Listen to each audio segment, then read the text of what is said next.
자, 이어서 이단원 2차시 한국의 전통 조경 양식입니다. 이거는 두 개로 나눠서 할 거예요. 이 내용이 많아서. 자, 우리나라의 시대별 조경 특성 먼저 알아볼 거고, 자, 뭐라 하죠? 이단원 3차시에서 조선시대 전통 조경의 특성을 알아볼 겁니다. 이렇게 크게 두 개로 나눌 거예요. 지금 나타나는 요 그림이 향원정이라고 부르는 조선시대에 나타나는 아주 그 기본적인 방지원도의 연못입니다.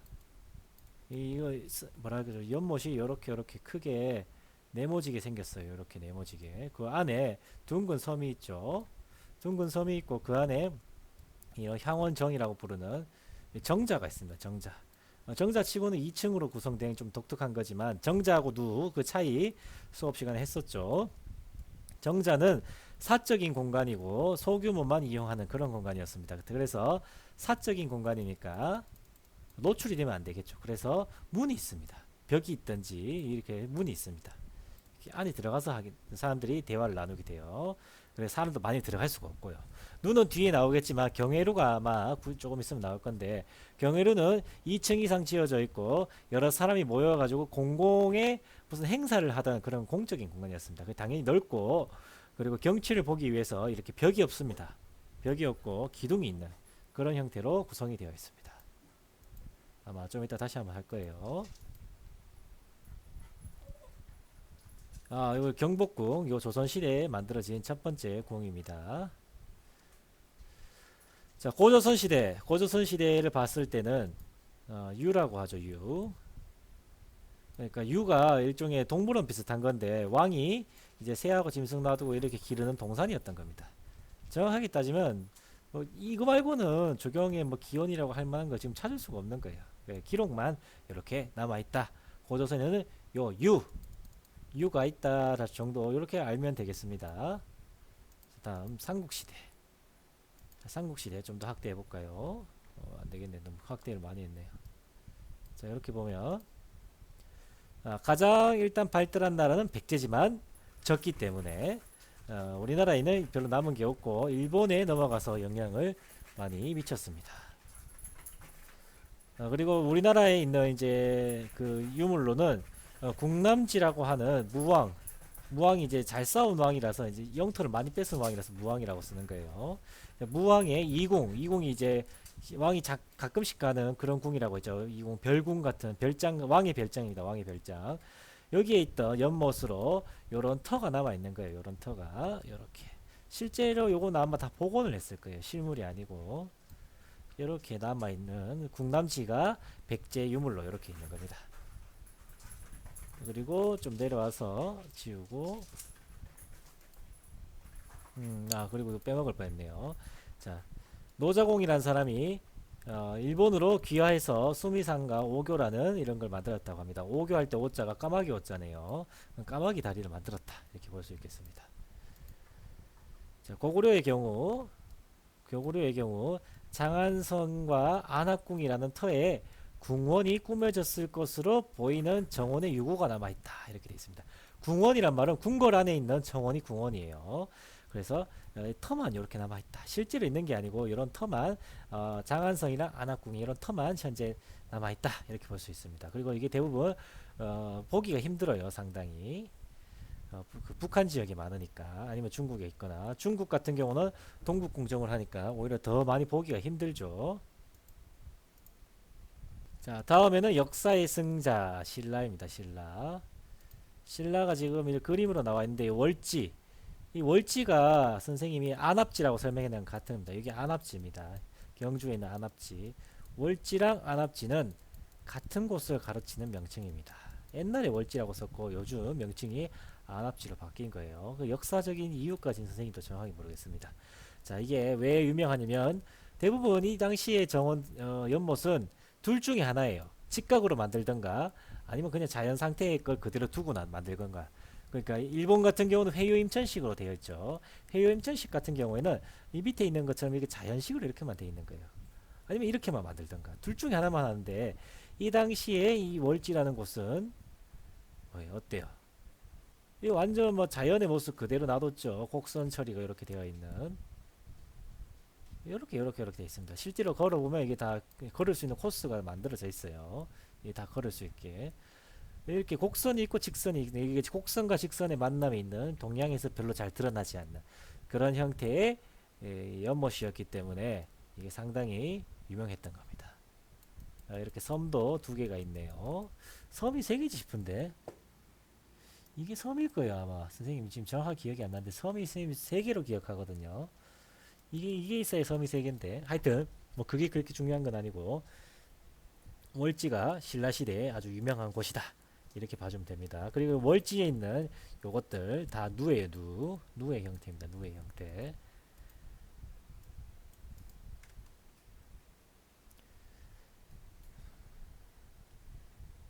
자, 당연히 통일신라가 이겼으니까 문화, 종족이라 하기 좀 웃긴데 하여튼 뭐 다 같은 한민족이니까 언어의 통일을 추진했습니다. 그래서 만든 것 중에 하나로 이제 경주의 동궁과 월지, 포석정 이렇게 나와 있네요. 동궁은 뭐 아마 여기 보이지 않지만 이게 동궁이 아니었을까 추측을 합니다. 요 터가 동궁이 아니었을까 싶네요. 지금은 터만 남아 있습니다. 자, 그리고 포석정을 들 수 있다라고 합니다. 포석정. 자, 여기 나와 있죠. 자, 지금 이거는 정확하게 따지면 포석정이 아니에요. 곡수거입니다. 곡수거. 이렇게 굽이굽이 되어 있는 곡수거입니다. 여기에 물이 실제로 이렇게 흘렀고요. 여기 물이 빠져나가는 곳이었을 겁니다. 아마 이렇게 들어와서 나가는 그런 공간이었을 거고 여기에 술잔을 놓고 돌아와 가지고 끝날 때까지 시를 지어서 이야기를 할 수 있는 그런 놀이를 즐기던 그런 곳이었습니다. 당연히 이 전체가 포석정이었으니까 여기에는 정자가 있었을 거예요. 정자. 문을 열고 닫을 수 있는 형태겠죠. 정자니까. 누의 형태는 아니었을 겁니다. 제가 봤어도 여기는 누를 만들 만큼 그렇게 크기가 넓은 곳은 아니었을 거예요. 이것도 다 원래 파손되어 있었는데 나중에 우리나라 상황이 좀 좋아지고 나서 이걸 복구한 겁니다. 이렇게 이제 포석정이다. 이렇게 봐주면 될 것 같아요. 이게 두 개가 되게 중요한 그런 역사 유적이다. 이렇게 봐주면 될 것 같습니다. 현재는 곡수거만 남아있다. 이렇게 되죠. 그 다음 고려시대. 고려시대는 고구려를 개성한다는 뜻으로 이제 나중에 고려 그러니까 고구려를 개성해서 왕건이 고려로 이름으로 만들었습니다. 개경. 개경은 북한 쪽에 있어요. 개경에 수도를 두었다라고 합니다. 불교를 국교로 했다. 나중에 이제 저 고려가 망한 이유가 불교가 국교였기 때문에 망했죠. 하여튼 뭐 불교가 엄청나게 많습니다. 하지만 여러 가지 침입이라든지 이런 외란을 많이 겪으면서 계속 조금씩 약해졌고요. 금속활자가 있고 고려청자라고 나중에 이제 조선백자가 나오는데 조선백자는 실제로 다른 말이 있습니다. 고려청자를 만들 줄 아는 기술자들이 다 죽거나 납치당해가지고 만들 수 있는 능력이 부족해서 뭐 백자를 만들었다. 이런 설도 있을 정도로 그 고려청자가 대단했다 이렇게 봐주면 돼요. 백자가 못났다가 아니고 고려청자가 되게 아름다운 그런 거였다라고 봐주면 될 것 같습니다. 하여튼 이제 별서가 별장이라고 했죠. 산장과 별서를 만들기도 했다 이렇게 얘기가 나오네요.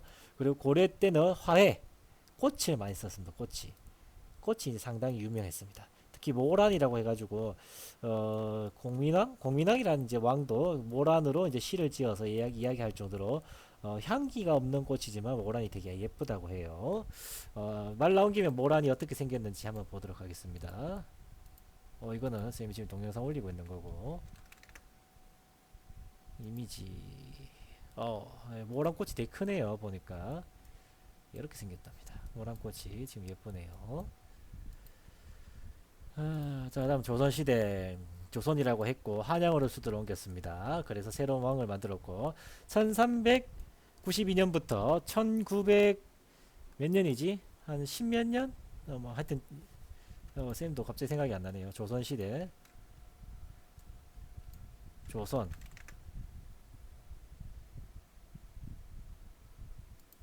여기서 있네요. 해산이 이게 아닌데 이거는 조선시대 지금 저건 좀 안 맞는 것 같습니다. 제가 봤을 때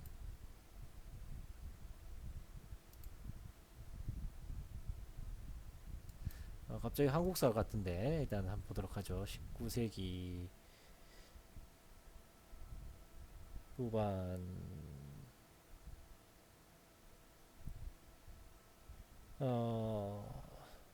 1910년까지네요. 갑자기 쌤도 갑자기 헷갈렸습니다. 1910년까지 완전히 식민지화가 이루어졌네요. 우리가 나라가 졌던 이런 시기가 1910년입니다. 그러니까 1392년부터 1910년까지 거의 막 몇백 년, 700년, 천년에 가까운 그런 시기로 이제 오랫동안 살아남았던 그런 국가가 조선이었던 겁니다. 조선시대에 뭐 특별하게 했던 걸로 이제 태종이란 사람, 세종이란 사람 뭐 다 잘 알죠. 이런 사람들이 청계천이라고 하는 요걸 정비했다고 합니다. 왜냐하면 이 한양이 처음 만들어진 수도예요. 그렇게 사람들이 원래부터 많이 살던 곳이 아니었습니다. 그러니까 그 수도가 만들어지니까 당연히 사람들이 많이 생기겠죠.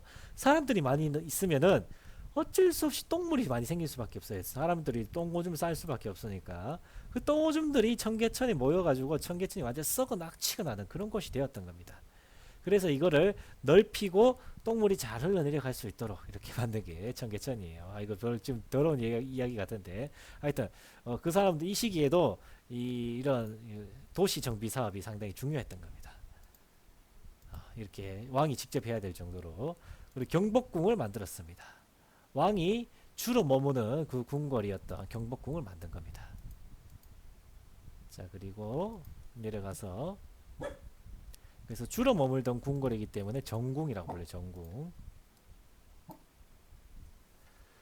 자, 그리고 후원이 많이 있습니다. 후원 당연히 조선 요까지 하죠. 요까지 하고 그 다음에 다음 시간에 하겠습니다. 일단 자, 구원이라고 해가지고 집 뒤편에 궁녀들은 이제 궁궐에 들어가면 못 나갑니다. 죽어야 나갈 수 있습니다.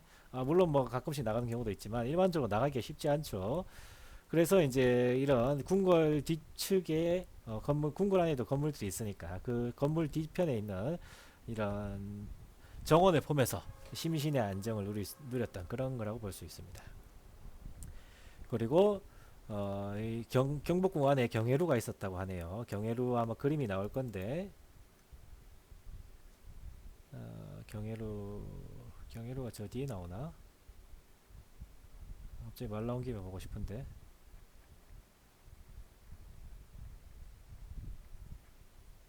이 책에 경회루가 있었는데 여기 있네요. 자, 지금 그림을 좀 확대를 해보겠습니다. 경회루 방지 이렇게 되어 있는데 자, 어때요? 경회루입니다. 경회루. 예, 루입니다. 루. 아까 향원정을 봤는데 향원정이랑은 조금 다르죠. 이렇게 기둥이 있고 벽이 없습니다. 벽이. 왜냐면 공적인 공간이기 때문에 여기는 사람들이 많이 들어와야 돼요. 많이. 그래서 많이 들어와야 되고 이 바깥쪽을 시선이 볼 수 있게 탁 트여져 있어야 됩니다. 여기서 행사를 했을 거니까요. 그러니까 벽밖에 없는 겁니다. 벽이 없는 겁니다. 벽이 기둥만 있고. 그리고 훨씬 큽니다. 그리고 위에서 봐야지 아래쪽을 볼 수 있기 때문에 2층 구조로 되어 있습니다. 무조건 2층으로 올라가서 이야기하는 거예요. 이렇게 되어 있는 게 경회로입니다. 포항에도 이런 거 있습니다. 바닷가 한중간에 그 이름이 뭔지 기억이 안 나는데 하여튼 이렇게 만들어지는 겁니다. 방지. 방지라는 것만 봐도 이게 네모난 연못이었다 이렇게 볼 수 있겠죠. 근데 경회로 방지는 방지 방도입니다. 방지 방도. 이게 네모나게 만든 섬이에요. 좀 다르게 만들어진 겁니다.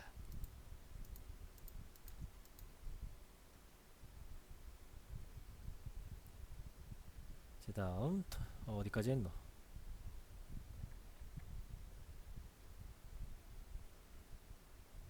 지금 갑자기 헷갈리네요. 제가 어디까지 했죠?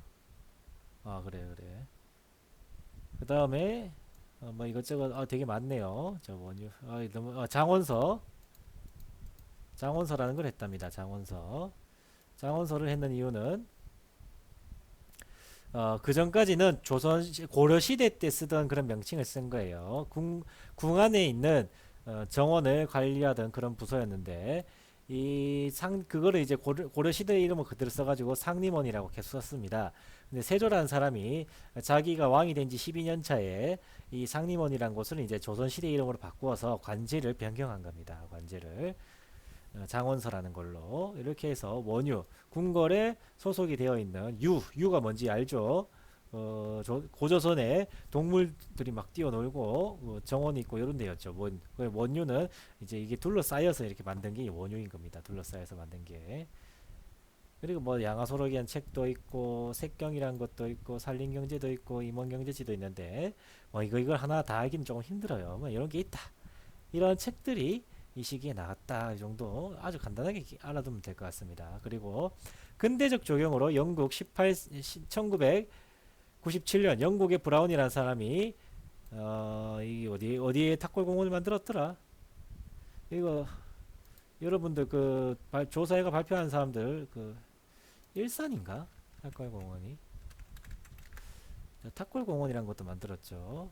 아, 아니네. 이 서울 종로구에 있는 거네요. 탁골공원. 아, 일산 호수공원이죠. 일산 호수공원. 자, 파고다 공원이라고 또 부르는데, 자, 이런 걸 만들었습니다. 아, 이건 이제 이런 걸 만든 겁니다. 이런 정원을.